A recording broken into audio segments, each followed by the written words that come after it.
anuncio sobre una actividad que va a tener el Instituto de Ingenieros Mecánicos del Colegio de Ingenieros y Agrimensores de Puerto Rico sobre un foro de energía que va a ocurrir pronto. Buenos días. Debido a la importancia que tiene el tema de energía en Puerto Rico, pues están surgiendo foros a nivel de toda la isla.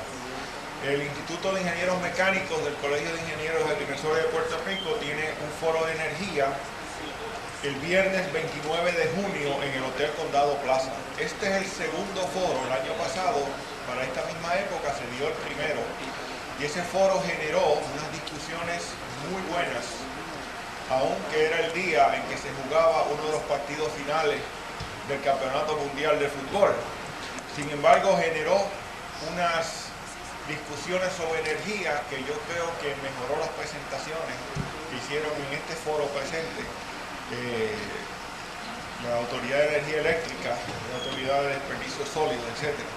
Entre los participantes para el foro que estoy anunciando está el director de la Autoridad de Energía Eléctrica, el ingeniero Carlos Reyes de Ecoeléctrica, el doctor Javier Quintana, el ingeniero Alex Casas Novas, el ingeniero Francisco López, un consultor, doctor Leonel Orama, que se ha parado aquí a hablar varias veces, doctor Iván Paijés y un servidor.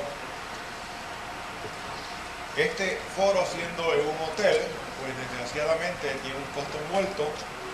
Para los colegiados $125 y para los no colegiados $135. Lo que deseamos es que ustedes le den publicidad a esto. Si alguna persona está interesada en este tema, puede ir a escuchar de nuevo a los conferenciantes. Y si usted se quedó como yo con muchísimas preguntas para el director de Energía Eléctrica, como por ejemplo, ¿por qué España le da tanta importancia al sol y nosotros no? Pues puede ir aquí y hacer esas preguntas.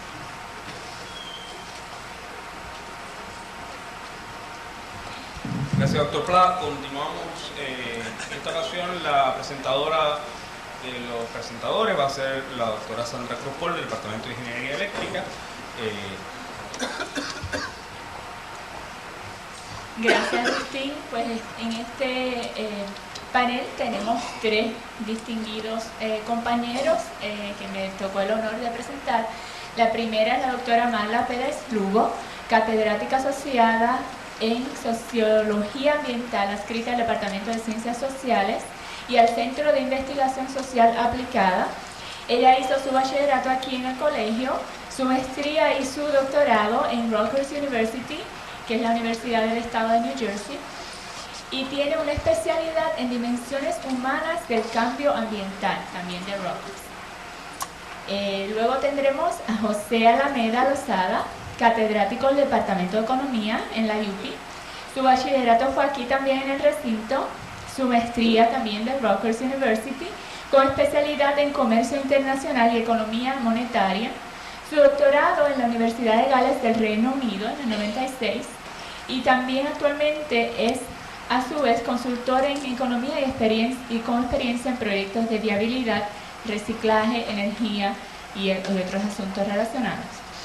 Y luego entonces tendremos a Efraín O'Neill Carrillo, cuyo bachillerato también fue aquí en el recinto de Mayagüez, todos colegiales. Su maestría en Purdue, su PhD en Arizona State. Él es catedrático en el Departamento de Ingeniería Eléctrica y Computadoras, coordinador de Asuntos Sociales, Éticos y Globales del Decanato de Ingeniería, creador de la primera cumbre de expertos en energía del Colegio de Ingenieros, lo cual fue precursor de este foro, miembro del Comité Evaluador sobre el impacto de las tormentas Gina en el sistema eléctrico de Puerto Rico, es miembro senior de la IEEE, profesor distinguido de Ingeniería Eléctrica y Computadoras en el 2002 y en el 2005, ingeniero electricista del año del Colegio de Ingenieros en el 2002 y también ingeniero joven del año, mira qué envidia este título, de Power Engineering Society a nivel mundial en el 2005, así que aquí los dejo con ustedes, están en buenas manos.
energético en Puerto Rico, tal como se ha estado discutiendo en estos días, reconceptualizar la energía como un problema social, describir las perspectivas principales en sociología ambiental, ¿no? que inciden en el asunto energético, y algunas sugerencias de acción para Puerto Rico basadas en la literatura pues, que he estado leyendo y las discusiones que hemos estado teniendo en estos últimos días.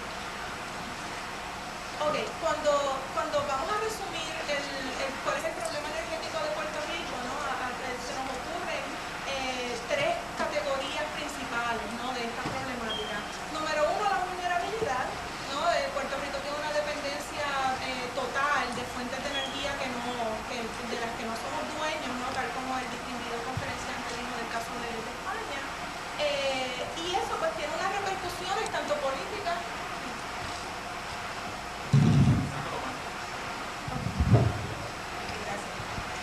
Tiene unas repercusiones tanto políticas como económicas, ¿no? Porque en términos de precio estamos a la merced de los precios en el mercado internacional, básicamente, y gran parte de nuestro presupuesto estatal, nacional, tal como usted quiera ponerlo, ¿no? Se va precisamente en compensar estos gastos de combustible. En términos de consumo, el consumo per cápita en Puerto Rico supera el consumo per cápita de energía de muchos otros países en el mundo. Y las externalidades negativas de la producción de energía. Uno de los problemas que más se discute, ¿no? es precisamente los problemas de contaminación, las enfermedades respiratorias que estos problemas de contaminación traen, ausentismo al trabajo que estas enfermedades respiratorias traen, ausentismo escolar que a la vez causa ausentismo laboral por los problemas respiratorios de la contaminación. Todos estos costos, ¿no? de la producción de energía, usualmente de acuerdo al marco económico tradicional se tratan como externalidades. ¿Qué significa eso? Pues que el productor de energía no internaliza esos costos y los redistribuye a través de toda la población. O sea que si el asma y los gastos asociados al asma es un costo asociado a la producción de energía, no es la Autoridad de Energía Eléctrica la que los paga, siendo el productor de energía, sino pues somos cada uno de nosotros cuando tenemos que llevar a nuestros hijos al médico y comprar Proventil y llevarlo a sala de emergencia, etcétera, etcétera. ¿Existen soluciones al problema energético de Puerto Rico? Por supuesto. Hay soluciones que ni votándolas se acaban. Un compañero mío dice que no hay problema sin solución y que no hay nada nuevo bajo el sol. Para la vulnerabilidad y precio, pues mira, diversificar las fuentes de energía, sustituir el petróleo con energía renovable local. En términos de consumo, disminuir el consumo, pero, ojo, se ha hablado de disminuir el consumo a través del uso de Energy Saver Technologies, que eso son otras cosas, ¿no? Y ¿cómo se puede bregar con las externalidades negativas? Pues contabilizar los costos e incluirlos al presupuesto operacional del productor. Si nosotros le añadimos estos costos, digamos, a la Autoridad de Energía Eléctrica, le va a ser muchísimo más barato producir energía con tecnología solar, por ejemplo, que energía con combustibles fósiles. Pero como no se hace, pues esos cálculos pues no se reflejan, ¿no? en las decisiones que toma la autoridad en términos de producción. Si existen estas soluciones, ¿por qué todavía tenemos problemas ambientales? Una de las razones por las cuales yo creo que todavía tenemos estos problemas, ¿no? es que aunque la raíz del problema es macrosociológica, o sea, si identificamos que los problemas están en la estructura económica, en la estructura política, vulnerabilidad económica, vulnerabilidad política, consumo, etcétera, etcétera, todos estos problemas son de raíz macrosociológica, son de raíz sistémica. Sin embargo, las soluciones que se promueven, y las hemos escuchado aquí y las hemos escuchado en muchos otros foros, ¿no? son soluciones microsociológicas, son a nivel individual.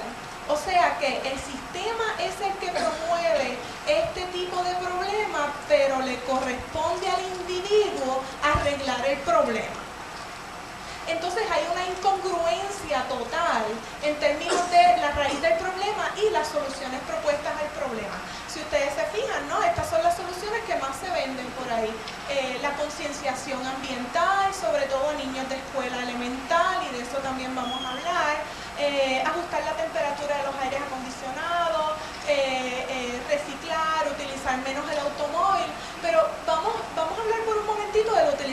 automóvil. Usted decide ser ambientalista.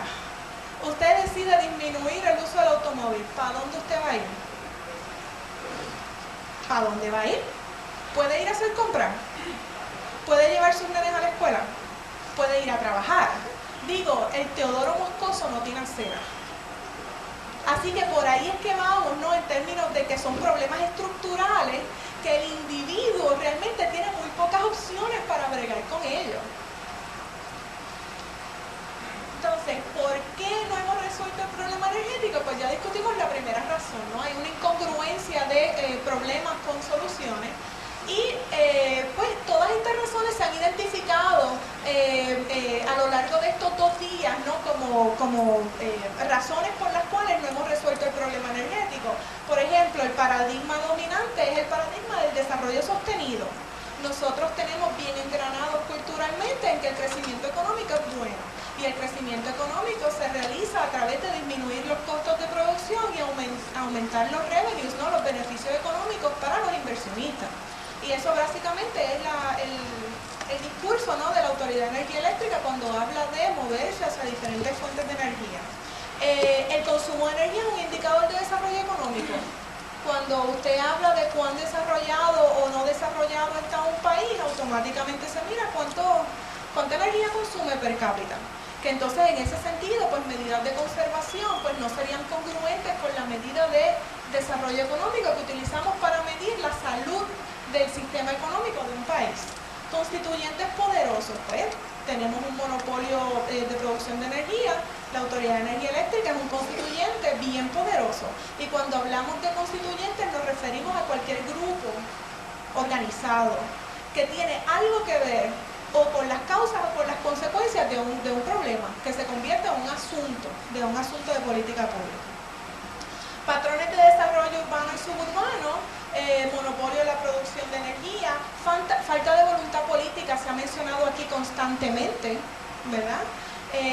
Y un catch que tendemos a pensar que la utilización de Energy Saver Technologies automáticamente disminuye el consumo de energía y sin embargo eso no es lo que los datos sugieren.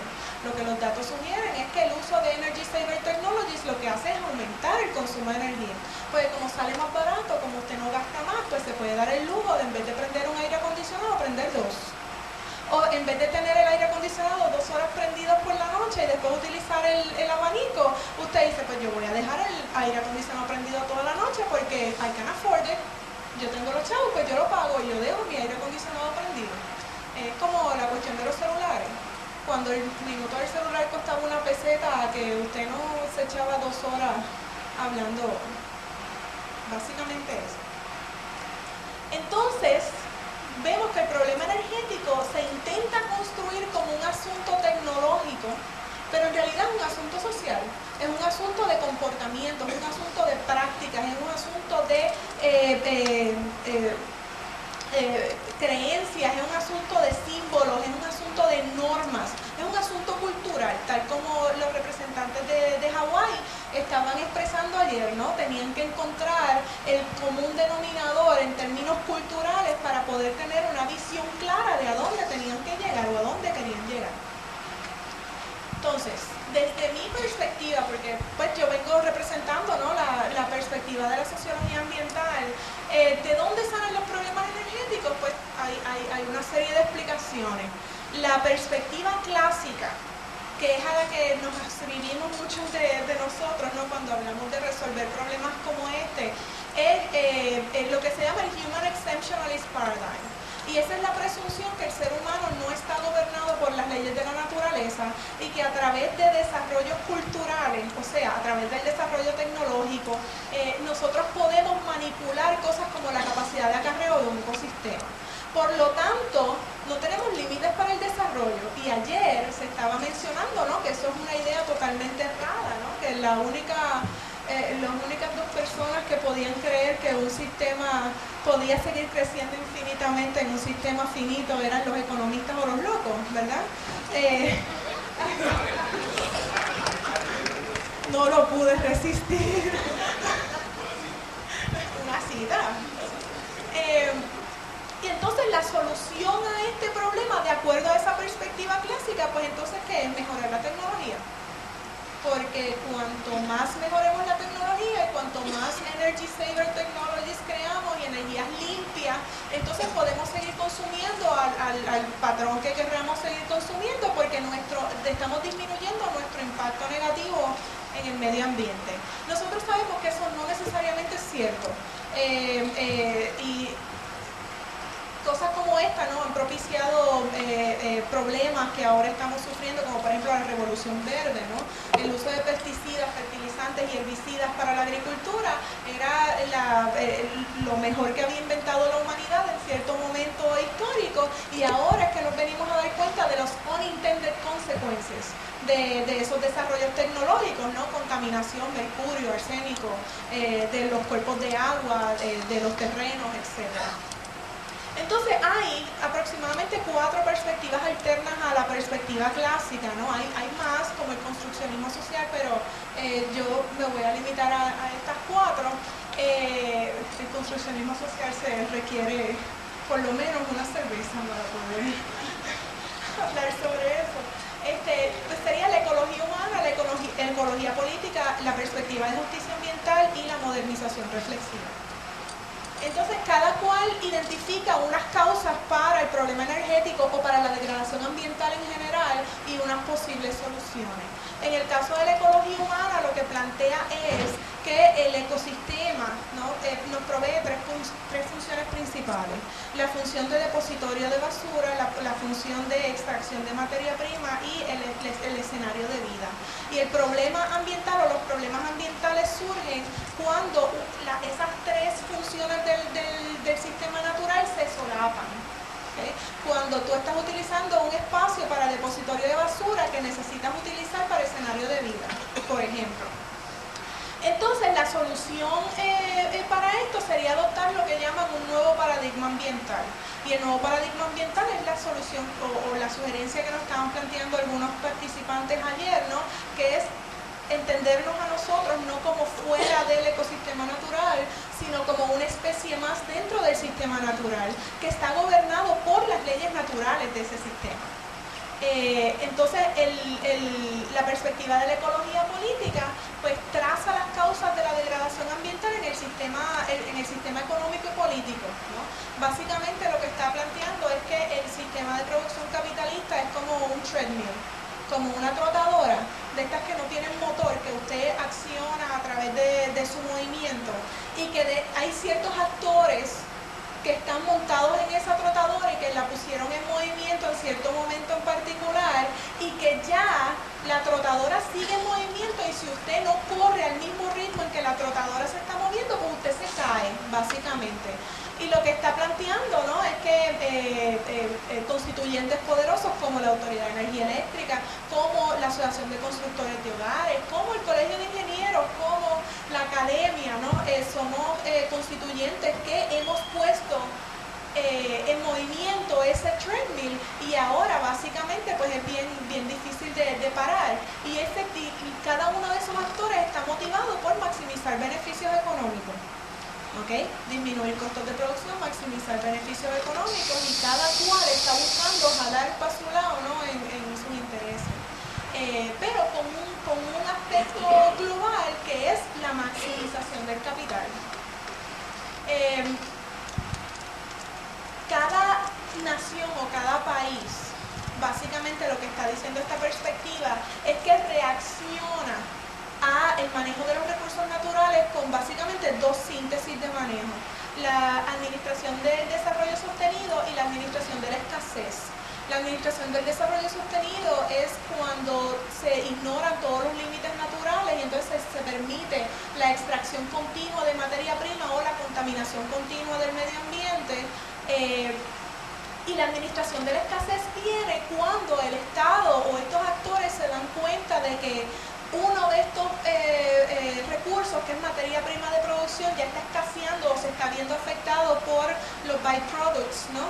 Que entonces ahí es que ponen un freno a la extracción. Por ejemplo, el agua o la calidad del agua no se convirtió en un issue hasta que no le competía, digamos, a las farmacéuticas en Puerto Rico o a los constructores de hogares que necesitaban acceso a agua para los procesos de construcción.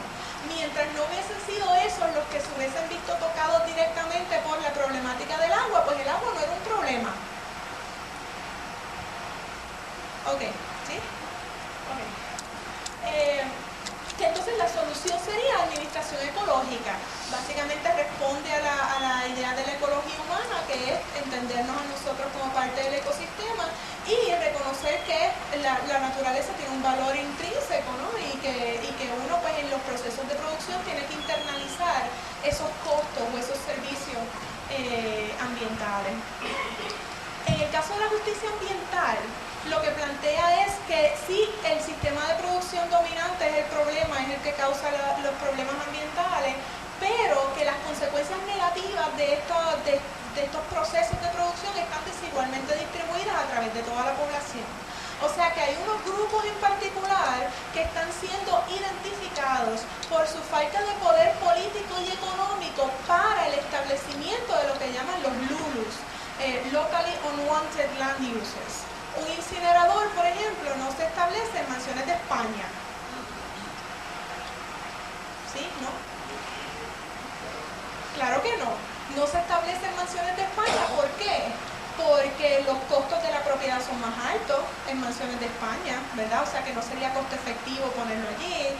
Porque en mansiones de España vive un abogado que es amigo del secretario, del asistente, del primo, de alguien que trabaja en Fortaleza y tiene acceso prácticamente directo al proceso de toma de decisiones. O sea que a través de social networks o a través de su capital social en general, tienen una capacidad para resistirse a este tipo de imposición que otras comunidades no tienen. La comunidad Fanguito de Trastalleres, por ejemplo, eso es un asunto hipotético, o sea, un nombre hipotético, no tiene la misma capacidad para resistir el establecimiento de un incinerador que la comunidad de mansiones de España, porque no tiene las conexiones, porque no tiene el ingreso suficiente para dedicarle una cantidad de tiempo considerable a la resistencia por un sinnúmero de razones. En el caso de Estados Unidos, parte de esas razones son cuestiones de raza. Se identifican comunidades de color, lo que dicen de color, ¿no? Afroamericanos, latinos, de bajo ingreso, para el establecimiento de esta situación, de estos usos de terreno.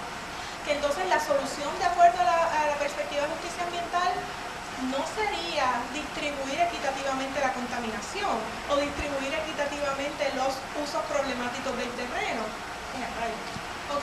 sino sería promover estrategias de participación, incluir a estas comunidades que van a recibir los costos de la producción en el proceso de toma de decisiones. Entonces la modernización reflexiva, o lo que Beck llama el World Risk Society, ¿no? Dice que los riesgos o los problemas ambientales son manufacturados por el sistema de producción, ¿no? Y amplificados por algo que llama la irresponsabilidad organizada. En un sistema burocrático que es el que domina el manejo de los recursos naturales, nadie es responsable por nada.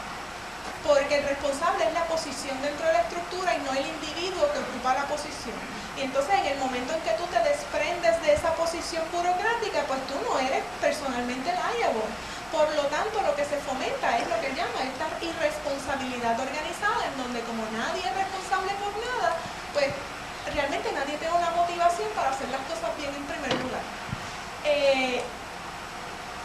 Y entonces la solución sería pues también fomentar la participación de la sociedad civil.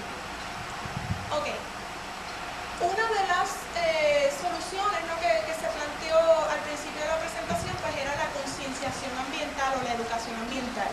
Y esa tiende a ser la solución favorita de muchos de nosotros, muchos científicos naturales, muchas personas, ¿no? que están en ramas tecnológicas y de investigación natural. Sin embargo, cuando venimos a ver, la literatura en sociología ambiental no sugiere que exista un link directo entre el conocimiento ambiental y las prácticas ambientalmente positivas. Lo más que yo he visto es una correlación entre conocimiento y actitudes ambientales de punto 3, que en estadística, ¿no? Pues eso es una correlación bien tenue.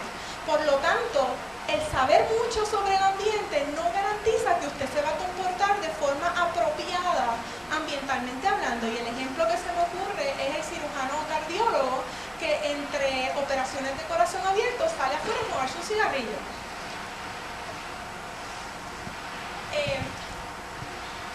Entonces, no hay consenso sobre la relación entre conocimiento y aptitudes, y mucho menos comportamiento, porque el estudio del comportamiento es sumamente costoso y sumamente time consuming.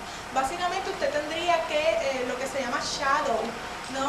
Hacer la sombra de personas aleatoriamente escogidas y una cantidad específica, ¿no? Dependiendo del tamaño de la población, para usted identificar exactamente cuáles son las prácticas, ¿no? Asociadas al manejo de estos recursos o al manejo de la energía. A lo más que podemos llegar es a medir comportamiento autorreportado. Y personas que están en el área, ¿no? de investigación social, pues sabemos que no siempre el comportamiento autorreportado refleja la realidad, ¿no? Si usted le pregunta a su hijo de 17 años, ¿tú bebiste anoche? ¿Cuántas cervezas te tomaste cuando fuiste al garabato? Una, papi, yo te lo juro, una. Aunque después, si usted se pone a contar, ¿no? las chapitas de las botellas de medalla, pues entonces usted encuentra 15 o 20 dentro del carro. Sí. ¿Ah? Es que después de 15 o 20 no se acordó de las chapitas de medalla.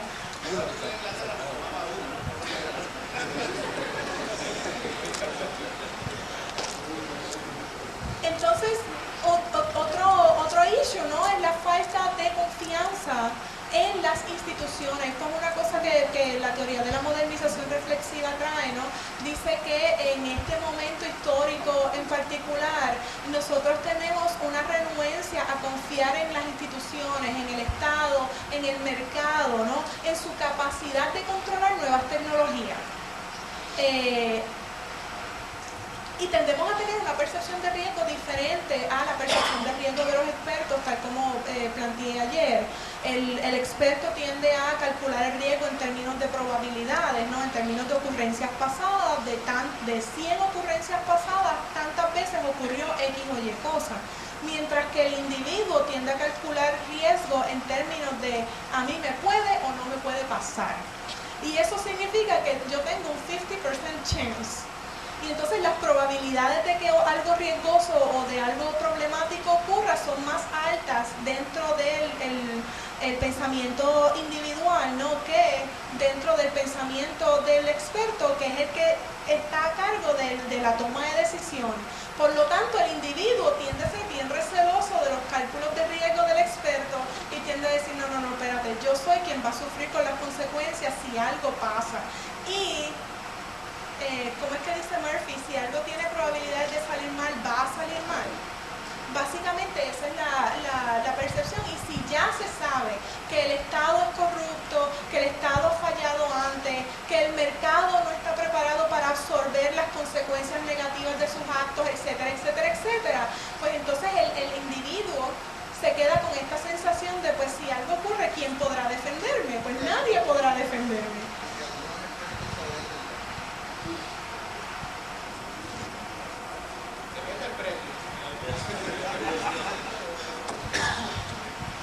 ¿Hablamos ahorita? Ok, entonces, para resumir así un poco, en Puerto Rico se utilizan estrategias individuales como la educación ambiental para tratar de resolver problemas estructurales, y ya establecimos que eso no brega. No existe evidencia empírica del impacto de programas de educación ambiental. Vemos por ahí un montón de programas de educación ambiental que son cute projects, que son lindos, son chulos, y entonces el experto X va a dar par de conferencias en una escuela, dice, los muchachitos estaban bien motivados, los maestros estaban bien contentos, pues el programa de educación ambiental fue un éxito. Sin embargo, no hay personal experto en educación manejando estos programas o diseñando estos programas. No son sistemáticamente basados en evidencia empírica sobre qué es más eficiente en términos de educación.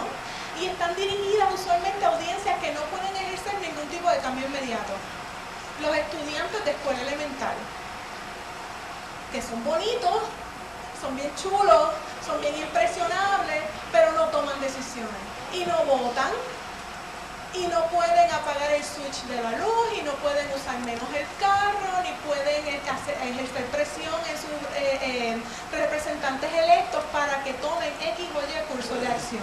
¿Qué pasa? Entonces los proyectos de educación ambiental son un arma de doble filo porque se convierte en una estrategia de desplazar responsabilidad. Porque entonces uno dice, pues ya nosotros, mira, no tenemos solución, ya nosotros no vamos a poder cambiar porque a nosotros se nos educó de X o Y forma, pues vamos a educar a la próxima generación para que ellos se encarguen. Y entonces automáticamente tú estás desplazando tu responsabilidad de hacer algo, de ejercer un cambio inmediato estructural para que ellos cuando lleguen a la edad de tomar decisiones o cuando lleguen a ocupar una posición de poder, pues entonces ellos sean los que hagan los cambios. Entonces, le voy a dar así bien por encima, ¿no? Básicamente lo que la literatura plantea es que hay unas etapas bien particulares para el diseño de proyectos de educación ambiental, de campañas educativas, ¿no? Que incluyen todos estos pasos y muchos de estos proyectos yo me he dado la tarea de estudiar cuál ha sido la metodología utilizada. No cumplen ni siquiera con 2 o 3 de estas etapas, sobre todo la parte de avalúo. Sobre todo la parte de identificación de formatos y canales, la segmentación de la audiencia.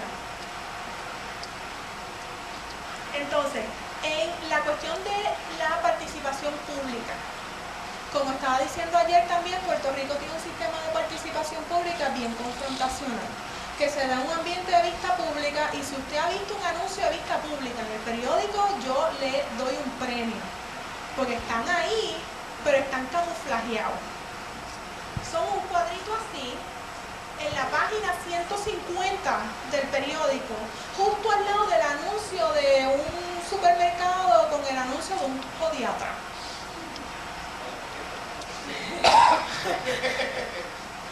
Y las letras así de chiquitas y un lenguaje técnico que uno con una maestría, digamos, se le haría bien difícil entender. Es más, yo no entiendo la mitad de las cosas que dicen esos anuncios de vista pública, como un montón de colegas, ¿no? Ingenieros, científicos naturales, o sea que no es una limitación individual mía, sino que es una cuestión de vocabulario. Entonces, si uno que se mueve en este ambiente le es difícil entender ese lenguaje, imagínese una persona que no tiene una preparación académica formal con este tipo de vocabulario, automáticamente, si se da cuenta de que hay un aviso de vista pública, o sea, en cuanto lee el anuncio dice, ay Virgen, yo no me voy a meter en eso porque yo no voy a ir a pasar vergüenza. ¿Qué pasa? ¿Dónde se dan? En hoteles, en horas laborables, cuando la persona promedio está trabajando para ganarse el mínimo, el salario mínimo, con una vestimenta bien característica que pueden ser intimidantes para algunos miembros de las comunidades. O si no, te dicen, tiene que ir a las facilidades de la Junta de Planificación o la Junta de Calidad Ambiental entre los horarios de 9 y 4 de la tarde. Exactamente con el número de permiso que usted necesita ver, el número de página, y le dan tantas especificaciones para usted poder ir y solicitar un documento que mira, o sea, realmente no vale la pena, no vale la pena.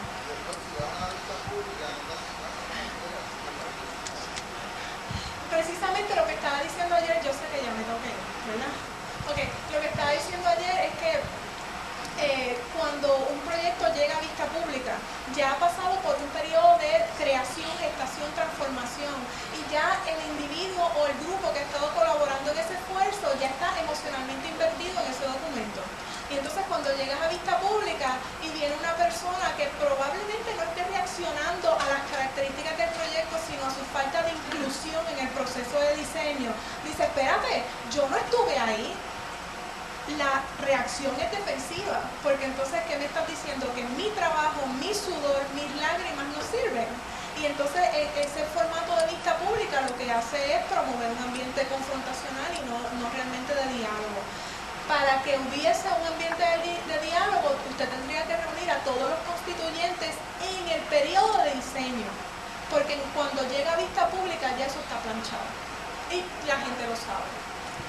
Entonces yo participé en un proyecto colaborativo, ¿no? que supuestamente era una estructura para promover la participación pública en el proceso de toma de decisiones referentes a una cuenca hidrográfica, y aunque estaba dirigido precisamente a promover la participación pública, si ustedes se fijan, de cuatro categorías de constituyentes, los constituyentes de las comunidades fueron los que experimentaron una disminución más dramática en la participación en las reuniones.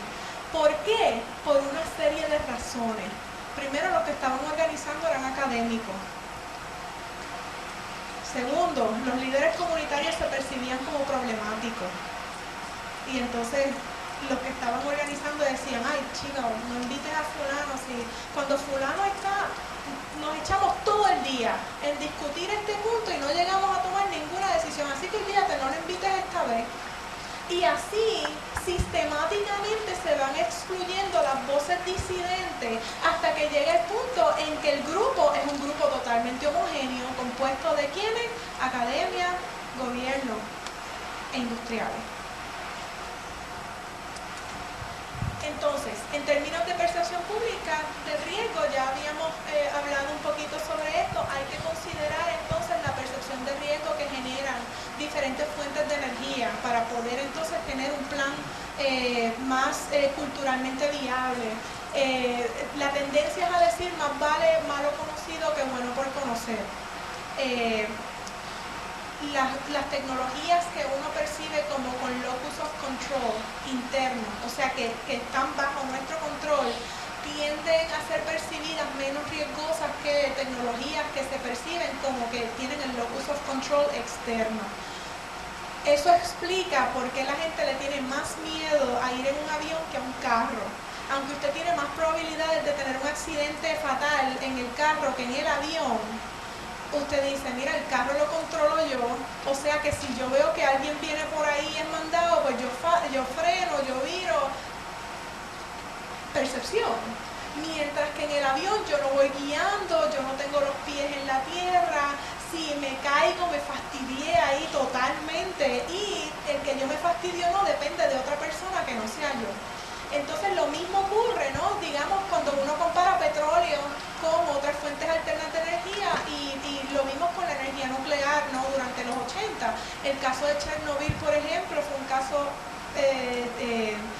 lo que se llama un salient event, en crear una percepción de riesgo bien amplificada en relación a tecnología nuclear. Y aunque nosotros sabemos que estadísticamente hablando existen más riesgos de muertes, enfermedades, accidentes, etcétera, etcétera, con el manejo de combustibles fósiles que con la energía nuclear, ese caso se convirtió, ¿no? en la conciencia colectiva en el símbolo de lo que la energía nuclear, cuán catastrófica puede ser, y sobre todo porque no depende de mí, depende de otra persona que yo no conozco y yo no conozco la tecnología.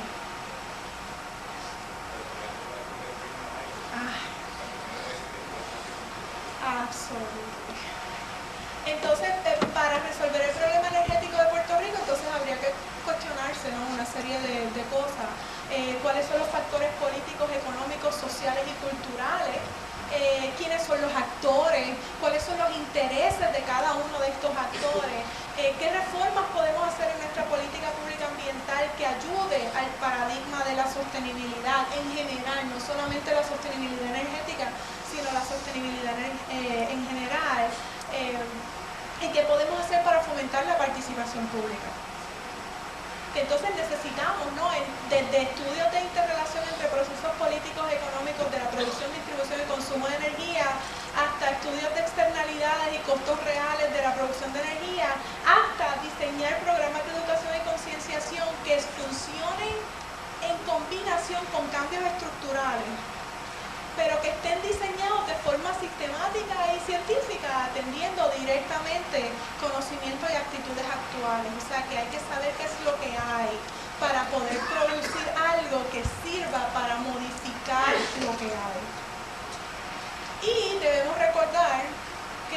problemas estructurales requieren cambios estructurales y desafortunadamente para hacer tortilla hay que romper los huevos. Decisiones individuales están limitados por factores estructurales. La energía, el medio ambiente, el clima son bienes comunes como el doctor Ortiz estaba mencionando durante el día de ayer, y la administración de los bienes comunes no tiene que ser costo efectiva. Nosotros como sociedad hemos decidido que hay ciertas áreas de prioridad: educación, salud, ¿verdad? Y esas actividades no necesariamente son costo efectivas. Si nosotros le fuésemos a cargar al estudiante universitario cuánto cuesta la educación universitaria que se le da aquí en el recinto universitario de Mayagüez, serían muy pocas las personas que podrían pagar por un bachillerato aquí en el recinto. Sin embargo, nosotros llegamos a la conclusión en algún momento en que la educación universitaria tenía que ser lo más abierta posible al público, al pueblo, ¿no?, de Puerto Rico. Y para eso tomamos unas decisiones de agarrar unos fondos de otros potes e invertirlos en educación. Lo mismo hay que hacer con energía. La energía no tiene que ser costo efectiva si nosotros decidimos que en la jerarquía de prioridades está alto en nuestra lista. Así que muchísimas gracias.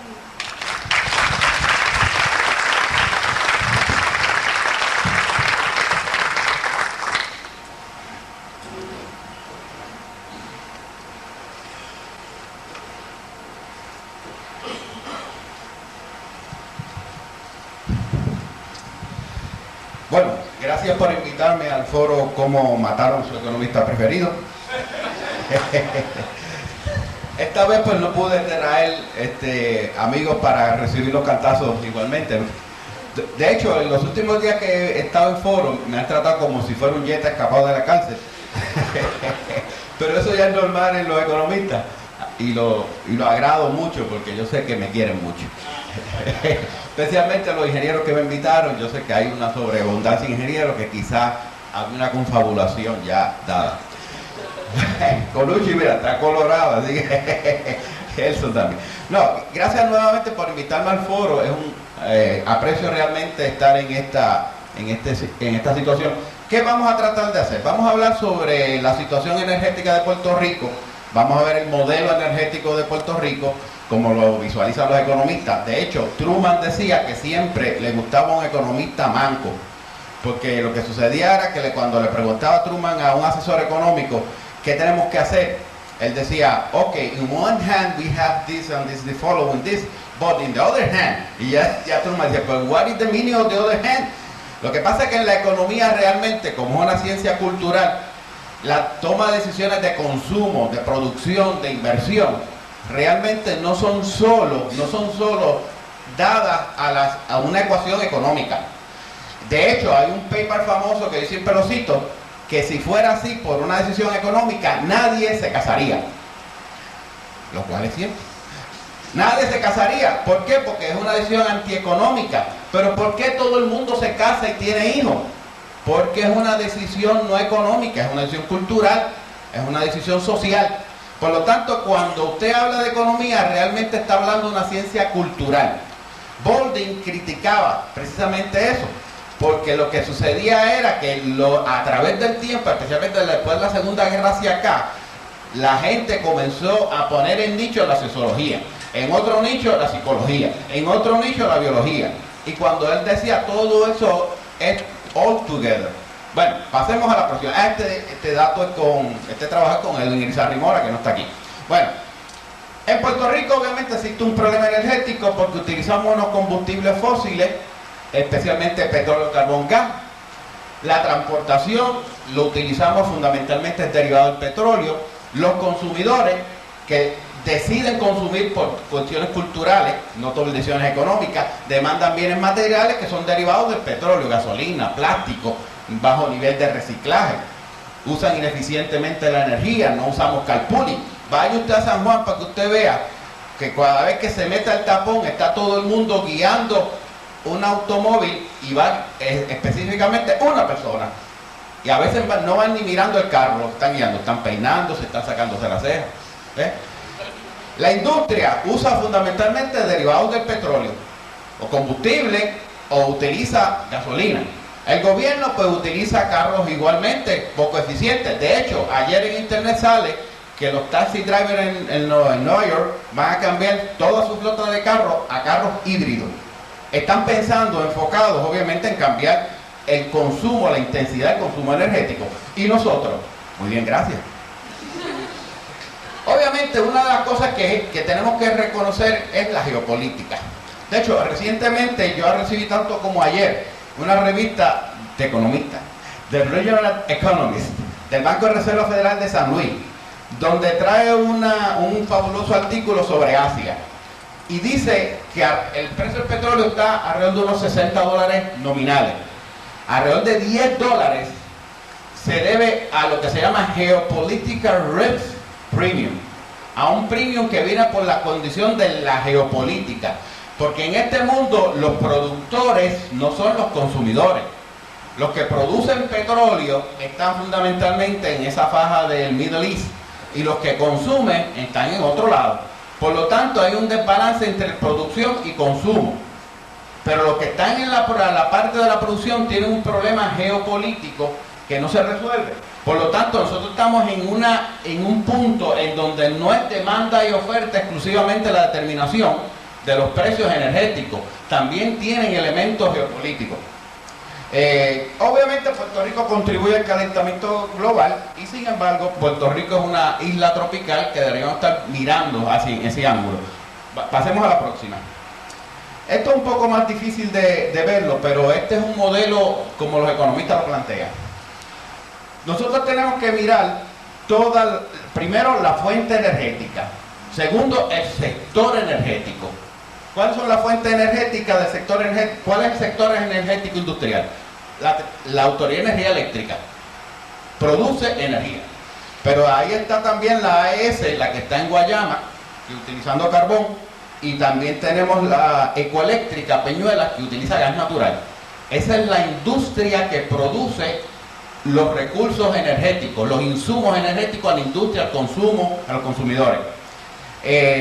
Y tenemos también una refinería que reciben el petróleo y que refinan la gasolina, y obviamente ese es el insumo que va entonces...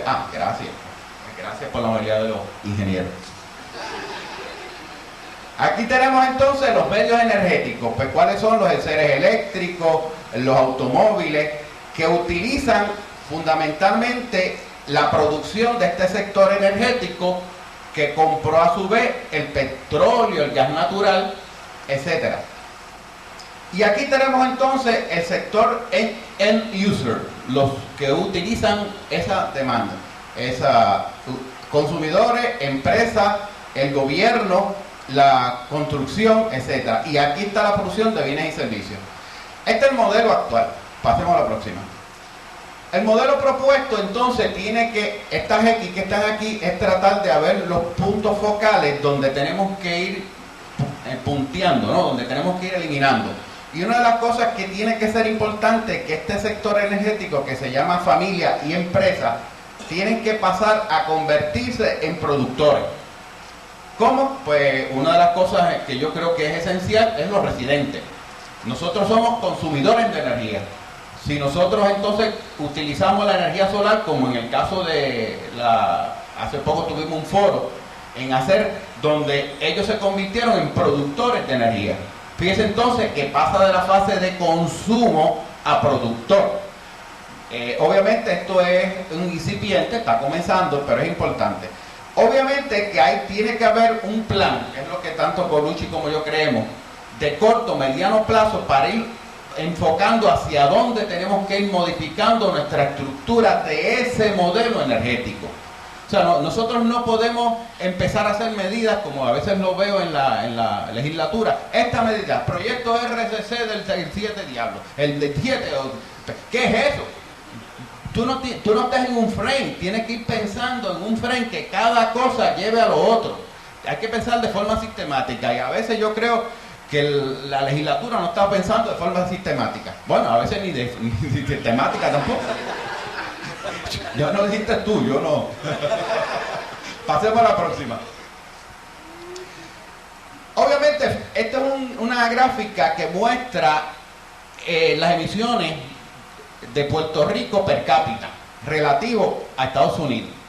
Esta gráfica es la de Puerto Rico y nos vemos que las emisiones de dióxido de carbono, precisamente por el uso de los combustibles fósiles, han ido en una tendencia alcista significativa. Si se miran la pendiente de esta curva, pues es bien alta, mientras que Estados Unidos, a pesar de que obviamente en términos per cápita es mucho más alto, porque Estados Unidos es lo más que contribuye al calentamiento global con las emisiones de CO2, pero en términos generales la tendencia en estos últimos 5 años ha sido a reducirse, y Puerto Rico es todo lo contrario. En un momento dado fíjense aquí, Puerto Rico tuvo como un plató y ha ido aumentando. Esta data viene de Energy Information Administration, que en las páginas de internet tiene esa información. Pasemos a la próxima. Esto yo creo que es importante. Aquí yo cogí desde los años 80, cogí el consumo de petróleo anual de todas las importaciones de petróleo, porque Puerto Rico obviamente no produce petróleo. Este es el precio promedio que tiene el West Texas Intermediate, y yo valoré cuánto es el gasto total, monto total que nosotros pagamos, la sociedad puertorriqueña, por el consumo de petróleo. En el año 2000, para darle un ejemplo, el gasto era aproximadamente 2.200 millones. 2.228 millones, aquí más o menos. ¿Ves? 2000. En el último año, en el 2006, ha subido a 6.000 millones. Se ha triplicado fundamentalmente el gasto por el aumento del precio del petróleo, porque obviamente ha ido aumentando también el consumo, pero el precio del petróleo ha ido significativamente aumentando. Eso representa, hacemos a la próxima, aquí está la gráfica. Fíjese que esto representaba aproximadamente del Producto Nacional Bruto, representaba un 5%, o sea, de cada dólar había 5 centavos gastados. Hoy representa un 12% del Producto Nacional Bruto, ese gasto de 6.000 millones. Pasemos a la próxima. Cuando nosotros miramos la dependencia de los combustibles fósiles en los 50 estados y en el Washington D.C., vemos que 32 estados utilizan mayormente la energía del carbón, ¿verdad? De las plantas de carbón. Aproximadamente unos 8 utilizan el gas, unos 2 utilizan petróleo, que es Hawái y Washington D.C. La energía del carbón 32, ya lo dije, y la hidroeléctrica unos 3. Si lo colocamos en el número promedio de cuánto es aproximadamente el precio por kilovatio, la más cara es la energía nuclear. Y esto no estamos incluyendo el costo de la externalidad, que es el costo del efecto nocivo a la salud, al asma, etcétera, que genera estas posibles contaminantes. El segundo es el gas natural, que es más cara. El petróleo con 9 centavos por kilovatio, el carbón es más barata, y la hidroeléctrica, que solamente 3, es con esto, la más barata, con unos 5 centavos, 5.6 centavos. Pasemos a la próxima. En términos de lo que la energía eléctrica, la autoridad, que es la fuente mayor del sector energético de producción, planifica obviamente diversificar las fuentes a través de lo que compra a las cogeneradoras eléctricas y AES. Para la próxima. En la actualidad, un 27% de la generación de la energía de la autoridad es comprada a estas cogeneradoras. Pasemos a la próxima. Y para el 2010, esta proporción debe llegar a un 37%. Esos son los planes que tiene la autoridad. Por cierto, haciendo una nota al calce, la tarifa que cobra la autoridad tiene unos elementos interesantes. Obviamente tiene una tarifa básica que no ha cambiado, que es la tarifa del costo variable asociado a la producción, pero tiene también unos ajustes que realiza, que ahí es que está un poco difícil de creer esa fórmula. Y con todo respeto hacia alguien de la autoridad por ahí. En primer lugar, el economista Ramón Cao, haciendo un estudio para el Contralor, encontró que ellos están cobrando, la autoridad, lo que se llama el costo evitado, la AES y la de Guayama y la Ecoeléctrica, pues ellos cogen ese costo variable y lo trasladan a los consumidores. O sea, que a esa tarifa básica le añaden un plus. y le siguen añadiendo otras cosas importantes, como por ejemplo, una cosa que se llama in lieu taxes. Esto es lo más interesante que hay. In lieu taxes, la palabra in lieu significa en vez de impuestos. Lo que sucede es que la autoridad es una corporación pública, genera una ganancia, $1,000, y hay un 11% que dice, vamos a suponer si tú pagarías contribuciones, pues tú pagas ese 11%, esos $1,000, usted multiplica $1,000 por 11%, y eso entonces debería pagar la Autoridad de Energía Eléctrica en impuestos, en vez de impuestos. Pero usted dice, ¿pero a quién? Bueno, lo que sucede es que debería pagárselo a los municipios. Había un pote, entonces ellos pagaban a los diferentes municipios. Eso mismo sucedía con la Telefónica de Puerto Rico cuando era del Estado. Cogía, pagaba las contribuciones en lieu taxes y se lo distribuía a los diferentes municipios. Pues bien, el problema es que la autoridad tiene que pagar eso de sus ingresos, pero no es así, porque lo que hacen esa fórmula de ajuste es que te colocó ahí en el denominador el punto 11, donde quien lo paga eres tú, Gerson, otro, hasta los ingenieros pagan eso. Imagínate. Que ellos son más duros que nada para pagar, muchachos. Le estoy devolviendo los cantazos. O sea, dicho de otra manera, es cierto, el costo variable tenemos que pagarlo porque es un ajuste de gasto de la autoridad como a toda empresa, pero lo que yo resiento es que me estén empujando a mí también, a todo el mundo, una serie de costos que ella tiene que afrontar. De hecho, era peor el caso, porque los pagos esos de los in lieu taxes no se los daban a los municipios tampoco, y hubo un grupo de municipios como Caguas, Mayagüez, que lo llevaron a la corte. Pero entonces lo que hizo la autoridad dijo, no, vamos a hacer un acuerdo. El alumbrado ese que tú me tienes que pagar, pues por 5 años no lo pagues, lo dejamos por ahí. Pero en estos momentos nadie sabe si lo está pagando. O sea que la autoridad obviamente es una estructura administrada de una forma un tanto rara que yo creo que puede pecar un poquito de ineficiencia. Entonces vamos a seguir porque aquí lo bonito es lo que va a hacer. Fíjese, la diversificación que está intentando hacer la autoridad va movida en una dirección que yo llamo horizontal. No se está moviendo hacia otras fuentes energéticas, es hacia los combustibles fósiles. Pasemos a la próxima. Estos son los datos básicos que no se van a ver. Fíjense, estas son las tarifas de la autoridad. Los barriles comprados se han reducido desde el 2002 al 2005. Esto es el último official settlement que ellos hicieron para una emisión de bonos. Se ha reducido la compra en barriles de petróleo, se ha reducido en 1.6%. No es mucho.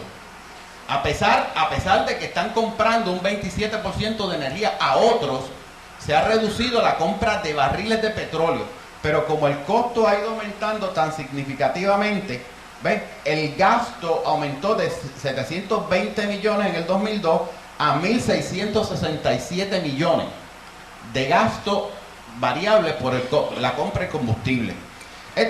Perdón, sí. Sí, se ha reducido.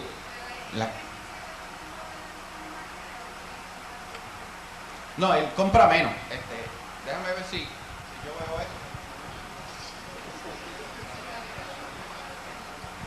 5 minutos.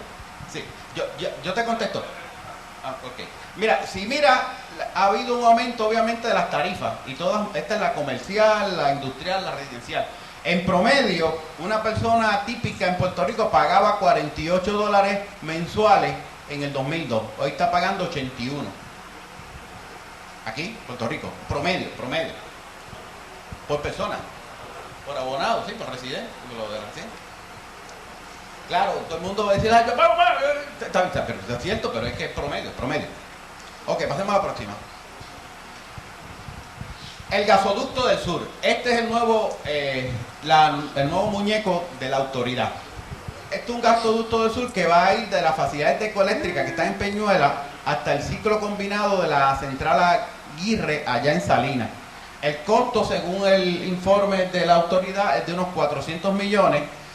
Y la autoridad estima un ahorro entre 60 a 100 millones por año, pues se negociaría los contratos del suministro. Pasemos a la próxima. obviamente, vamos a hacer unas notitas aquí que yo sustraje. Yo estudié en una escuela en Inglaterra donde había un elemento de estimación econométrica, esas cosas, y estaba en boga la cointegración. La cointegración es un economista inglés que ganó el premio Nobel. Sí, los economistas ganan premios Nobel. Que se llama Clive John William Granger, porque tienen 3 nombres. ¿Ves?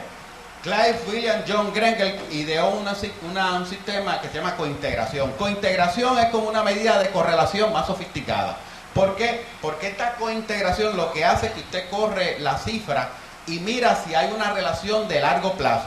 Acuérdese que lo que nosotros decimos que la correlación, puede haber una correlación espuria, spurious correlation, o sea que de casualidad se asocien, pero no estén sistemáticamente asociados. Cuando yo vi esto, yo dije, pues vamos a hacer un estudio de cointegración. Ya se me habían adelantado 2 economistas, José Villar del Economic Energy Administration Energy Information Administration, EIA, y Frederick Just de George Washington University. Y lo interesante es que encontraron, oigan esto, que hay una asociación directa de largo plazo, hay una cointegración entre los precios del petróleo y el precio del gas natural. Quiere decir que si aumenta el precio del petróleo, eso ala el precio del gas natural hacia arriba. De hecho, la conclusión que llegan ellos es que por cada aumento permanente, el aumento permanente es que hay una tendencia fija incremental, no es que haya un shock, ¿verdad? Un spike, como llaman la cifra, que haya spike y vuelva, ¿verdad? Ese aumento de un 20% en el precio del petróleo genera un aumento de un 16% en el precio del gas natural Henry Hub, que es la medida. Pasemos a la próxima. Y es que los precios del gas natural se fijan en contratos indexados a base del precio del petróleo. Pasemos a la próxima. Y esta es la cifra, esto está en las páginas de internet, se puede bajar el documento y este es lo que hay. Pasemos a la próxima. Sí. Aquí las citas del economista Villar y Rose es lo mismo. Fíjense que por aquí dicen ellos que están atados a la condición del precio del petróleo, ¿verdad? Pero para seguir, la conclusión es la misma. Pasemos a la próxima. Y esta es la gráfica. Si se fijan, la línea roja es la línea del gas natural, obviamente en una escala diferente, y la línea azul es la del precio del petróleo. Si se fijan, obviamente se mueven juntas. Aquí hay un spike, ¿verdad? Que es una separación momentánea de corto plazo, pero rápidamente regresa, que es lo que es la cointegración. En el largo plazo se mueven juntas. En un momento dado puede haber un shutdown en una fábrica, o en una planta, o un huracán, cualquier cosa. Claro, sí, exactamente, en agosto famoso. Pues, pero realmente, pues todos, fíjense, es igual, se mueven igual. Así que la noticia es que no necesariamente va a ser una planta más eficiente. Pasemos a la próxima. El costo del gas natural, fíjense que es una cosa interesante porque cuando yo lo vuelvo a reproducir, las plantas son 8 estados que utilizan y el costo es el segundo, o sea que no es tan barato nada. Entonces no sé por qué razón, en Estados Unidos es la segunda después de la nuclear. Pasemos a la próxima. Pasa a la próxima, que son los mismos datos. Eso es por si acaso hay una pregunta de quiénes son los que están ahí. Interesante. La revista Foreign Policy escribió un artículo que se llama The Coming Natural Gas Cartel, y lo que están diciendo es que hay una posibilidad de que los países que producen gas natural también se conviertan en una especie de países petroleros como la OPEC, se conviertan en gas, en un cartel petrolero. Recuerda, un cartel petrolero es una agrupación de los países productores para amarrar precios y amarrar producción. Pasemos a la próxima. Y esto es más de lo mismo, ¿verdad? Que este mismo cartel, las citas directas, pasamos a la próxima. Aquí están los datos, los primeros que son Qatar, está Rusia por ahí, están Irán. O sea, fíjense que son los mismos países que están en el mismo problema geopolítico. Pasemos a la próxima. Accidentes en gasoductos. En la página de Wikipedia, que es una enciclopedia cibernética, hay una serie de accidentes que ha habido de estos oleoductos. En el 4 de junio de 1889, en Rusia, unos trenes pasaron, tiraron una chispa y unos gasoductos explotaron. El 19 de agosto del 2000 hubo una ruptura del gasoducto que estalló en Nuevo México y mató a 12 miembros de la misma familia. Y en el 30 de julio del 2004 un gasoducto principal explotó en Bélgica, generando una matanza de 23 personas y 122 heridos. Pasemos a la próxima. Aquí entonces hay también impactos ambientales potenciales de todo lo que pueda haber el gasoducto. Pasemos a la próxima, no tengo tiempo. Efectos positivos también y los efectos negativos. Y finalmente, pues, propuesta para este foro, lo que ya yo he dicho anteriormente, que hay que hacer un plan de largo plazo energético, un corto plazo, digamos, 2007-2008, un mediano plazo 2009-2012 y un largo plazo hasta el 2030. Ya países obviamente que han hecho este tipo de plan, tenemos a México, China, España, Santa Lucia y otros, y porque nosotros no, ¿verdad? Nosotros todavía no estamos pensando en nada de eso, todavía estamos pensando en la misma estructura de combustibles fósiles, no importa lo que pase. Pasemos a la próxima. Por fin, terminé. Apláudame por callarme la boca.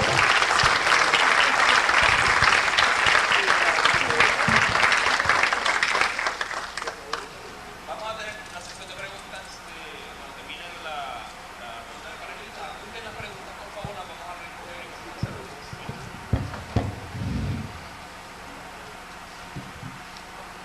Uno de los grandes retos cuando uno está haciendo una presentación es que le toque antes de la hora del almuerzo, ¿verdad? En mi caso me da una buena oportunidad para retornar un golpe que nos tiró ahí a la mesa de los ingenieros y los voy a invitar a todos ustedes a almorzar cuando salgamos de aquí, así que... Pero a la mía sacamos. Muy bien, voy a intentar ser lo más breve posible, sé que el tiempo apremia. Les traigo una propuesta para su consideración de un grupo interdisciplinario de investigadores del recinto universitario de Mayagüez, representadas ahí alrededor de 15 disciplinas diferentes, una propuesta que busca el balance entre los aspectos ambientales, sociales y económicos de nuestro dilema energético. Como ayer muy bien mencionaron algunos panelistas, a pesar de que obviamente lo que nos trae aquí es la situación en Puerto Rico, no debemos olvidar el contexto global y el marco global de la problemática que nos atañe, ¿verdad? Y la Organización de Naciones Unidas ha identificado diferentes retos globales. Usted entra al website de las Naciones Unidas y encuentra una lista un poquito más larga que esa que está ahí. Esos puntos que yo saqué más o menos son los más relacionados que están al dilema energético. Dentro de ese contexto global es importante traer como ejemplo lo que ya todos sabemos, ¿verdad? La situación de el uso y la dependencia de petróleo que tenemos no solo en Puerto Rico, sino a nivel mundial, y el desfase que hay entre dónde está el petróleo disponible, las reservas conocidas, y quién usa el petróleo a nivel mundial. Y tenemos ahí que, para sorpresa de casi nadie, las reservas de petróleo mayores están en el Medio Oriente y el mayor usuario de petróleo a nivel mundial es Estados Unidos, y nos guste o no, nosotros somos parte de esa estadística. Próximo.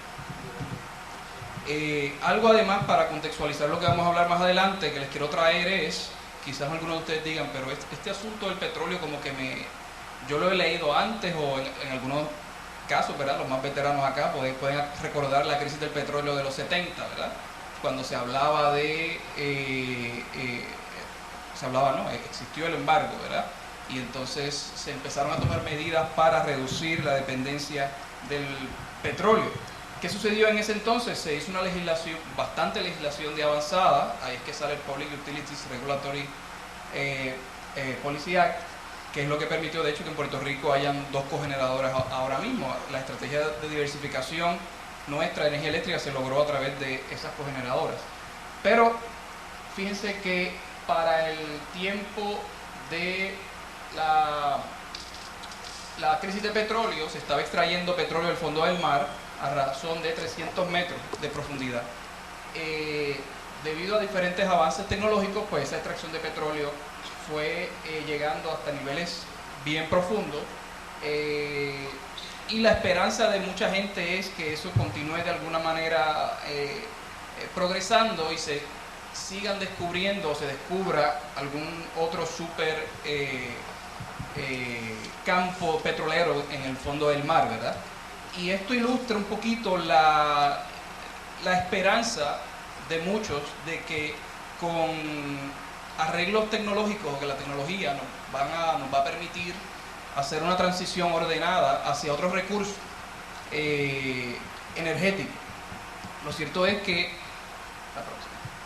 le tomó, fíjense ahí, desde los años 50 hasta el día de hoy, estamos hablando de poco más de 50 años, donde el uso de petróleo, de energía, aumentó vertiginosamente, y le ha tomado todo ese tiempo y un poco más de ese tiempo establecer la infraestructura que tenemos hoy día de extracción, manejo, almacenamiento, distribución y uso de combustibles fósiles, en especial de derivados de petróleo. Así que no es muy difícil de pensar que la transición de petróleo a otros recursos va a tomar una escala de tiempo grande. En adición, la mayor parte de las inversiones que estamos haciendo hoy día van a estar con nosotros 30, 40, 50 años en inversiones en energía, ¿verdad? Así que estamos en un punto importante, dado el contexto global y la problemática que tenemos, no solamente a nivel global, sino en Puerto Rico específicamente, que las decisiones que tomemos hoy día pues nos van a estar con nosotros y con nuestros hijos y nuestros nietos. Un contraejemplo interesante a la idea de futuro de desarrollo sostenible lo tenemos en Puerto Rico, y podemos abrir nuestros libros de historia y recordar que una vez hubo un tren en Puerto Rico que iba por toda la isla. Me contaba una colega que su papá fue desde Río Piedras hasta aquí, hasta Mayagüez, para unas justas universitarias.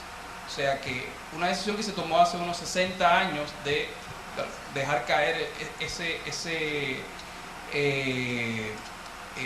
instrumento que teníamos en Puerto Rico, pues estamos sintiendo sus efectos hoy día, ¿verdad? Pero bueno, no podemos llorar pasadas decisiones, tenemos que asegurarnos que las que tomemos hoy, dentro de lo que nos permitan nuestras capacidades, pues sean con menos consecuencias para las futuras generaciones, ¿verdad? La próxima. Ciertamente, aun si usted no cree que el petróleo se va a acabar, o si usted cree, bueno, el petróleo todavía queda para 100 años más, ciertamente en Puerto Rico no tenemos petróleo, y no tenemos gas natural, y no tenemos carbón. Así que necesitamos ver de qué manera podemos diversificar nuestras fuentes de recursos energéticos con otras cosas que no sean combustibles fósiles. Bien. Y es irreal pensar que vamos a estar 100% de renovables de aquí a 10, 20, 15, 30 años, ¿verdad? Pero ¿por qué no 10? ¿Por qué no 15? ¿Por qué no 20, 25, 30? ¿Cuál es ese número? Pues ahora mismo el gobierno no tiene ni siquiera un mecanismo para evaluar qué es realistamente posible en términos de energía renovable para Puerto Rico. A ese nivel de discusión no se ha llegado, así que nos quedamos solamente en el asunto de que no es costo efectivo. No miramos el impacto ambiental, el impacto social que puede tener iniciar esa transición hacia esos otros recursos. No pensamos que esa inversión que estamos haciendo, que posiblemente es mucho más costosa que seguir nuestros patrones normales y comunes de uso, es una inversión que se va a quedar en Puerto Rico. Cada dólar que nosotros pagamos de gasolina va a alguna cuenta en alguna multinacional o algún palacio en Arabia Saudita, ¿verdad? ¿Por qué no parte de esos cientos de millones de dólares que invertimos anualmente en compra de combustible, por qué no de alguna manera los dejamos aquí en Puerto Rico para inyectar nuestra economía a través de la inversión en fuentes de energía renovable? La próxima. ¿Qué hacer? Pues, como hemos visto durante el día de hoy y ayer, las tecnologías alternas de generación de energía eléctrica están disponibles ya, unas más maduras que otras. Lo que necesitamos entonces es un plan de acción, no un plan bonito, poético, como lo que es la política pública energética. Usted la lee, la nuestra política pública energética del 93, lee como un poema, ¿verdad? Todo es como estar en contra del Día de las Madres, ¿verdad? Lo que dice su documento, pero el documento no tiene métrica que uno pueda decir, pues en tal año vamos a llegar a tal % de logro, ¿verdad? Así que necesitamos un plan de acción con metas específicas y fechas específicas, necesitamos voluntad política y necesitamos, para llegar a esa voluntad política que no la tenemos lamentablemente, necesitamos entonces ir a las comunidades y apoderar a las comunidades con conocimiento y con nuestra colaboración para mover entonces a los políticos, ¿verdad? Necesitamos un acercamiento interdisciplinario que una todas las áreas relacionadas a energía. Esto no es un problema de ingeniería, esto no es un problema técnico, esto no es un problema de economía, es un problema que nos atañe a todos. Es un problema primordialmente, y yo estoy convencido de esto, social. No hay que importar el talento lo tenemos aquí, tenemos muchísimos proyectos y muchísimas experiencias en el área de energía, no solo en la Universidad de Puerto Rico, sino en las otras instituciones del país, y no hay por qué estar yendo afuera a buscar que hagan, ¿verdad? Aquí tenemos el talento para hacer, y es importante llevar el análisis económico más allá del análisis económico tradicional y empezar a incluir factores sociales y factores ambientales, las mal llamadas externalidades, que no lo son porque son muy pertinentes a la generación y uso de energía eléctrica, de combustibles fósiles. Uno de los graves problemas que tenemos, no solo con el asunto de energía, sino con muchos problemas en Puerto Rico, es que nos quedamos siempre reaccionando a los eventos observables del problema. Es como si fuera un iceberg, ¿verdad? Solamente reaccionamos a lo que podemos ver, sin darnos cuenta a veces de la magnitud del problema que subyace bajo la superficie, ¿verdad? Y entonces nos quedamos aquí, y no es que no reaccionemos a estos eventos observables, ¿verdad? Pero es importante que no solamente nos quedemos siendo reactivos y responsivos, sino que sigamos estudiando la naturaleza sistémica de los problemas, identifiquemos patrones hasta llegar a las raíces reales de cada uno de los problemas y los podamos atacar apropiadamente, ¿bien? El problema es que en Puerto Rico este proceso no es un proceso que en 4 años lo podamos completar, y el ciclo político nuestro es una maldición, ¿verdad? Y nos encajona a desarrollar estrategias de desarrollo económico, de desarrollo social, de desarrollo ambiental, limitados a ciclos de 4 y a veces 3 años, ¿verdad? Porque ya estamos hablando de las primarias y todo este asunto en el 2007 y todavía queda más de un año para las benditas elecciones, ¿verdad? La próxima. En Puerto Rico no necesitamos más planes hay donde usted, en cualquier lugar, usted sale allá afuera, le hace así un palo y cae un plan de cualquier cosa. Desde el 83, usted lee esa cita en términos generales, usted va a ver que usted esa cita la saca de ahí, la pone en un periódico de hoy día y es muy pertinente, hoy 24 años después. Todavía necesitamos un consenso en Puerto Rico para movernos a alternativas al petróleo, todavía los planes tienen que convertirse en acción, todavía el petróleo sigue desapareciendo y sigue usándose en un recurso finito y sigue siendo una fuente de energía políticamente inestable. La próxima. Para no decir que los políticos no han hecho nada, ¿verdad? Hay una ley de desarrollo que tiene que ver con desarrollo sostenible del 2004 y nuevamente es un poema, lee muy bonito y a algunos quizás les saca una lagrimita, ¿verdad? Y la ley habla de desarrollo sostenido, habla que la producción de energía debe ir consona con el ambiente y habla que el desarrollo económico debe continuar de una forma sostenida. Sin embargo, esa ley es ley muerta, es palabras escritas, se gastó papel y espero que hayan reciclado por lo menos, ¿verdad? Porque las estrategias de desarrollo económico no van a la par con esa ley de desarrollo sostenible. Hay una agenda inconclusa en términos energéticos en Puerto Rico. Nuevamente, un plan del 80, y lo traigo a propósito porque siguen siendo planes que se han dicho, y si esto se ha dicho es requete dicho, ¿verdad? La posición geográfica de Puerto Rico nos hace un lugar ideal para crear soluciones que sean aplicables a regiones tropicales y subtropicales del mundo, ¿verdad? Todavía eso existe, todavía en Puerto Rico tenemos las facilidades, tenemos el personal, tenemos el deseo de colaborar, muchos profesionales, no solo ingenieros, sino de muchos ámbitos, en mejorar el país. La próxima. Y dentro de la filosofía de sostenibilidad, buscando el balance entre lo social, lo económico y lo ambiental en términos de energía. La próxima. El recinto de Mayagüez ha creado el Instituto Tropical de Energía, Ambiente y Sociedad como un ente que busca convertirse en ese ente que hemos estado hablando estos días, que convoque y coordine actividades que nos ayuden a conseguir ese consenso tan necesario en Puerto Rico. Vamos a brincar esa, más o menos eso lo podemos decir. La próxima. Lo que estamos buscando es, la próxima, sigue y sigue. Lo que estamos buscando es unir esas áreas de investigación, bioenergía, utilización, energía eléctrica, ciencias de energía, investigación que ya hay en Puerto Rico, ya se está haciendo, ya hay fondos externos asignados a esas investigaciones y muchas veces hemos tocado la puerta de diferentes agencias para que esos proyectos sean aplicables en Puerto Rico. A veces, muchas veces lo único que necesitamos es acceso a datos para que nuestros modelos se corran con datos reales de Puerto Rico y tenemos el deseo de colaborar y no se nos ha hecho posible, ¿verdad? Cada una de las personas que estamos en el instituto tenemos proyectos individuales y lo que queremos es integrar todos esos proyectos dentro de la filosofía de sostenibilidad con un componente fuerte de transferencia de tecnología y educación. La próxima.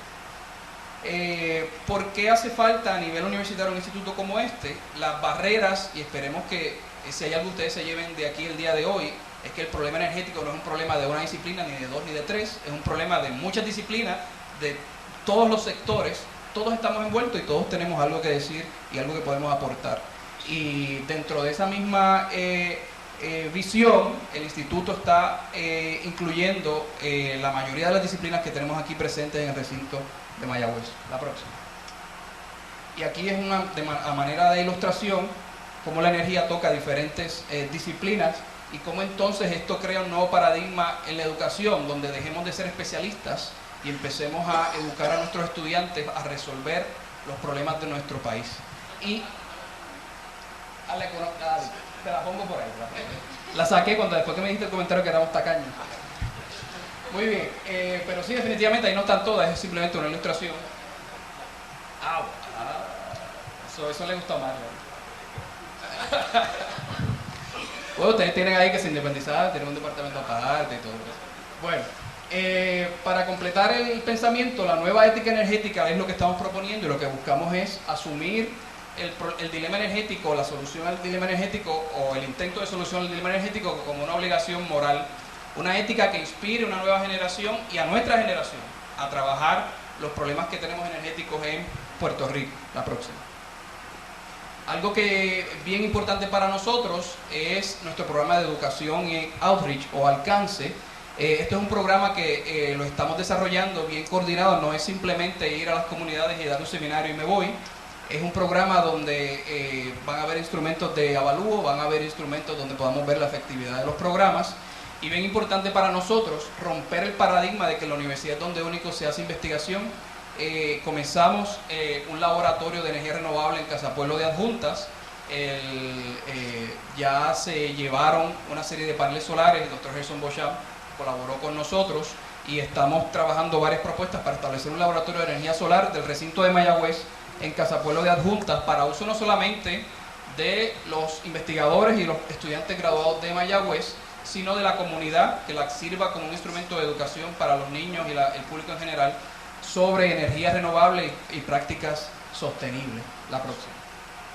Y los dejo con algunos pensamientos que son muy elocuentes y que nos pueden ayudar a pensar cuál puede ser nuestro rol en esta problemática energética.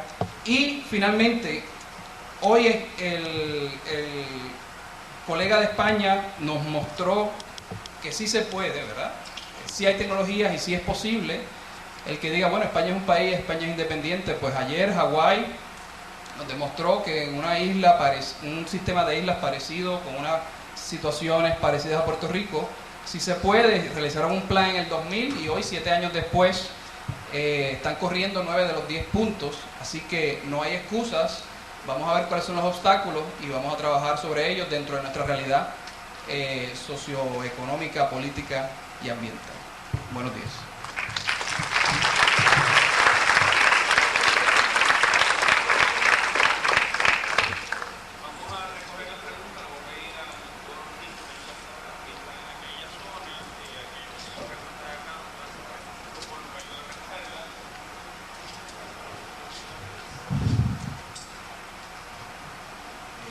De nuevo, vamos a hacer una ronda de preguntas breve, puesto que estamos compitiendo con la hora del almuerzo.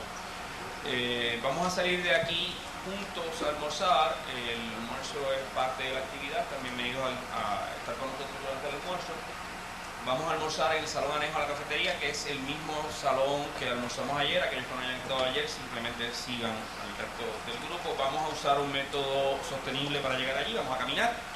Es cerca, tenemos un batallón de estudiantes allí que son voluntarios. En este momento se han convertido en voluntarios a ayudarnos a mover a todo el grupo en esa dirección. Si comen fuerte, traten de llegar con ellos o antes de ellos, porque el impacto puede ser significativo. Vamos a hacer una serie de preguntas.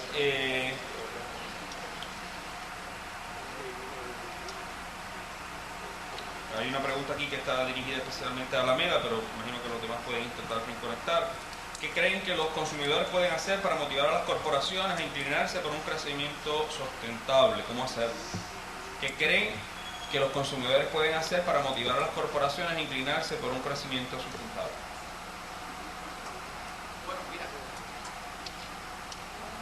Aló.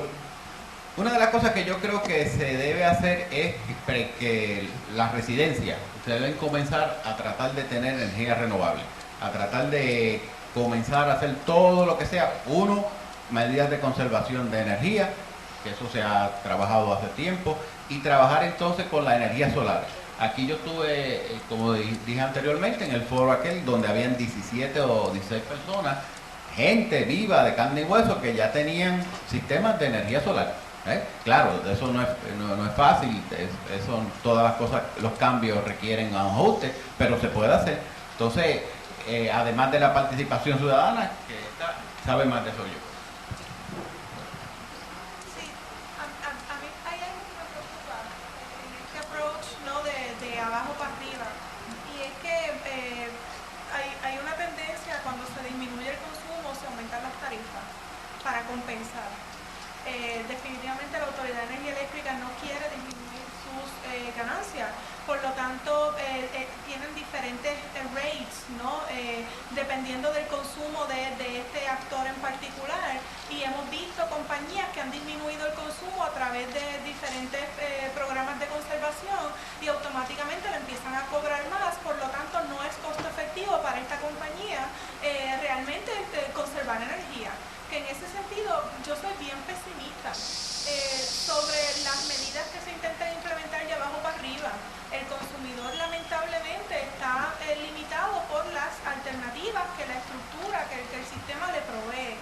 Por lo tanto, es de mi opinión, ¿no? Que cualquier cambio va a tener que ser de arriba para abajo y coercivo. Vamos a hacer otra. Vamos a tratar de balancear las preguntas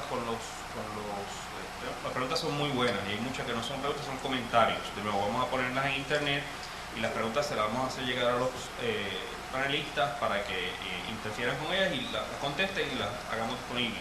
No va a dar tiempo para tenerlas todas. Hay una pregunta para el doctor O'Neill, habla de el instituto, me imagino, ITEAS, ¿tiene algún componente externo a la academia para implementar sus ideas? El instituto tiene varios colaboradores fuera de la academia. Comenzamos oficialmente como instituto en diciembre, así que estamos en proceso de identificar los colaboradores y de trabajar con ellos, pero sí hay colaboradores de la industria solar en Puerto Rico. Tenemos aquí al ingeniero Gerardo Cosme, de hecho está con nosotros de SolarTech, colaborador de muchos años nuestro. Tenemos Casapueblo de Adjunta, es un colaborador importante como Non-Governmental Organization. Tenemos varias otras colaboradores comunitarios. Tenemos la colaboración del municipio de Caguas, ha sido bien importante. Y estamos pues identificando diferentes colaboradores que trabajen con nosotros en diferentes aspectos del instituto. Bien, esta pregunta no va dirigida a nadie específico, quizás la doctora Amanda Pérez Lugo puede comenzarla. Se ha hablado de voluntad política. ¿Qué efecto tiene la visión política y la visión de la sociedad en torno al problema político en Puerto Rico? En la ausencia, o sea, ¿qué efecto tiene esto en la ausencia de una política pública efectiva en torno a este problema de la energía? A mí me preocupa cuando pensamos que no hay política pública. Sí hay política pública, para el desarrollo sostenido. Y las acciones o el curso de acción que estaba planteando el doctor Ortiz ayer es precisamente para fomentar el desarrollo sostenido. O sea que sí hay un curso de acción y hay una política pública energética bien claramente definida. Algo que sabemos de la estructura política es que los políticos se comportan como políticos. Y cuando hablamos de análisis de costo y beneficio en términos de dólares y centavos, también eso lo podemos traducir a otros beneficios que no necesariamente son económicos. Digo, uno tiene hijos porque uno deriva unos beneficios emocionales o porque deriva unos beneficios culturales, aprobación o lo que sea. Y llega el momento en que uno pesa los costos y los beneficios, y esos beneficios que no necesariamente son económicos, pues son más grandes que los costos, ¿no? Que tampoco tienen que ser económicos. En ese sentido, los políticos funcionan como políticos, ¿no? Su objetivo principal es la reelección. Las campañas son un sistema de inversión. Actores económicos y políticos invierten en el sistema político de Puerto Rico, donando dinero para las campañas. Por lo tanto, que donde estén los chavos y donde esté el poder político, pues hacia ahí se va a mover el político. Y entendiendo eso, o sea, no reprimirlo, o sea, no castigándolo, no pensando mal, sino entendiendo eso como la dinámica, entonces uno puede darle la vuelta al asunto para que sea políticamente viable para los políticos comportarse como políticos de la forma en que nosotros queremos que se comporten como políticos. Entendí. Aquí hay una declaración que quizás no es para la mera, sino para Edwin. Dice, debería haber más economistas en puestos de liderato y puestos electivos. No sé si Alameda quiere hablar algo sobre eso, dado que Edwin no está aquí con nosotros. Yo no me voy a tirar para gobernador, por favor. Bueno, lo que pasa es que la parte del economista ha sido mayormente de asesoramiento, de realizar trabajos de estudio. Nosotros los presentamos y el que toma las decisiones son los que tienen la política de acción. Hay una cosa que quisiera comentar. Lo que pasa es que la economía es una ciencia cultural.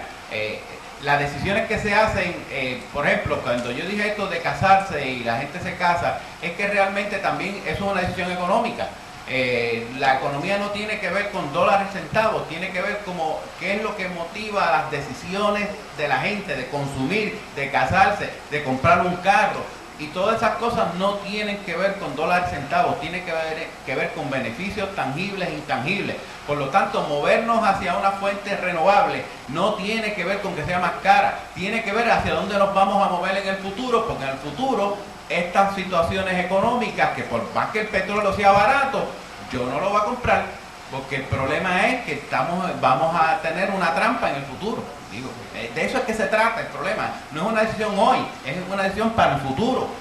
Muy bien. Entonces, para que no me acusen de escudar a los ingenieros, dice aquí, ¿cómo los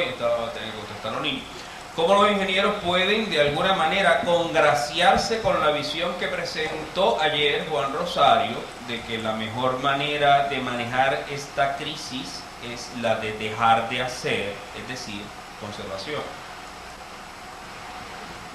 Yo creo que aquí el asunto es, y ciertamente por muchos años los ingenieros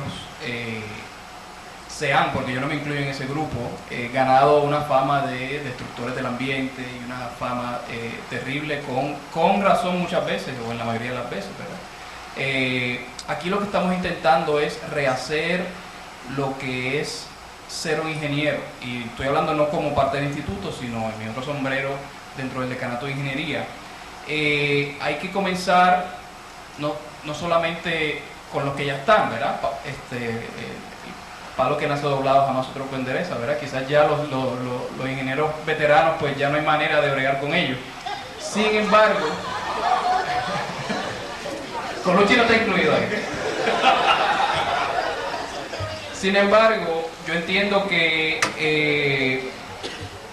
tenemos un proyecto muy interesante y que yo tengo muchas esperanzas en el decanato, de llevarle a los estudiantes de hoy de ingeniería la importancia que tiene el contexto en el cual se practica la ingeniería.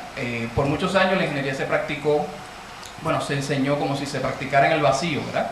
La ingeniería se practica en un contexto social, tiene unas implicaciones graves, sociales, éticas y ambientales.